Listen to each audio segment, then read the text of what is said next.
அன்பர்களே, இன்றைய செய்யுளில் வீரமாமுனிவர் ஒருபுறம் சூசை மரே இவர்களுடைய பெருமையை சொல்லுகிறார்.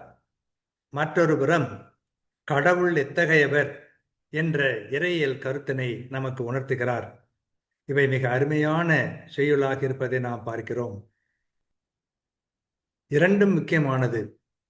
அன்னை மரியா, சூசை ஆகியோருடைய பெருமை எத்தகையது என்று தெரிந்து கொள்வதும், கடவுள் எத்தகையவர் என்று தெரிந்து கொள்வதும் முக்கியமானது.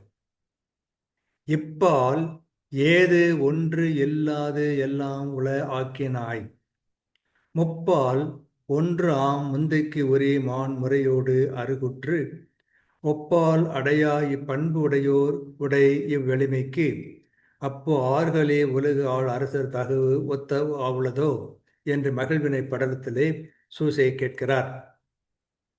இதனுடைய சொல்லுக்கு சொல் பொருள் என்ன என்று நாம் தெரிந்து கொள்ள வேண்டும் என்றால், இம்மண்ணுலகில் துணை காரணம் ஒன்றும் இல்லாமலே எல்லாவற்றையும் படைத்தவனாய், உலகங்களுக்கும் தான் ஒருவனே தலைவனுமாய், எல்லாவற்றுக்கும் மூல காரணமாகிய கடவுளுக்கு உரிய மாண்பு முறைக்கு ஏற்ற வண்ணமாய் அவன் அருகே அடைந்து நின்று ஒப்புமை கூறத்தக்க வகையிலே வேறு எவரும் அடைய இயலாத இந்த பண்புடையாளர் இருவரும் கொண்டுள்ள இந்த தாழ்மை பண்பிற்கு நீரால் ஆகிய கடல் சூழ்ந்த உலகத்தை ஆளும் அரசரது பெருமையும் ஒப்பாகுமோ என்று கேட்கிறார்.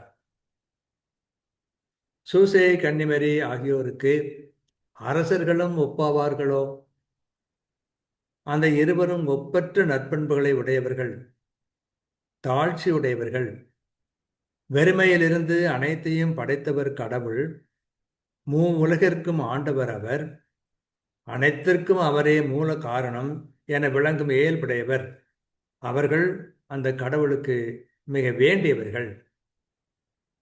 இப்பால் ஏதொன்றில்லாதெல்லாம் உளவாக்கினாய், முப்பால் ஒன்றா முந்தை குறி மான் முறையோடு அருக, ஒப்பால் அடைய இப்பண்புடையோருடைய வெளிமைக்கு, அப்பார் கலிசூழ் உலகத்து ஆளும் தகவோ ஒத்துள்ளதோ என்று கேட்கிறார் வீரமாமுனிவர். கடவுள் எவ்வளவோ பெரியவர் என்பதை சொல்லி ஒன்றுமே இல்லாதபடி உலகத்தை படைத்தார். நாம் எதையாவது செய்ய வேண்டுமென்றால் அதற்கு உதவியாக எது வேண்டும்? சோறாக்க வேண்டுமென்றால் அரிசி வேண்டும், நெல்லை விளைவிக்க வேண்டுமென்றால் அது நெல் விதை வேண்டும். இது போன்று ஏதாவது ஒன்றை கொண்டு அதை பெருக்குவோம் அல்லது வேறொன்றை உண்டாக்குவோம். கடவுள் அப்படி இல்லை. எந்த துணை காரணமும் இல்லாமல் எல்லாவற்றையும் படைக்கிறவர், மூலம் ஆள்பவர், எல்லாவற்றுக்கும் ஆண்டவர் என்றெல்லாம் இருக்கிற ஒப்புயர்வற்ற நிலையை பார்க்கிறோம். கடவுளை நான் இப்படியெல்லாம் நினைத்து பார்க்க வேண்டும் என்பது மிக முக்கியமானது. அதனை வீரமாமுனிவர் நமக்கு மிக அருமையாக இன்றைக்கு எடுத்து சொல்லியிருக்கிறார். இதை உணர்ந்து கொள்வோமாக.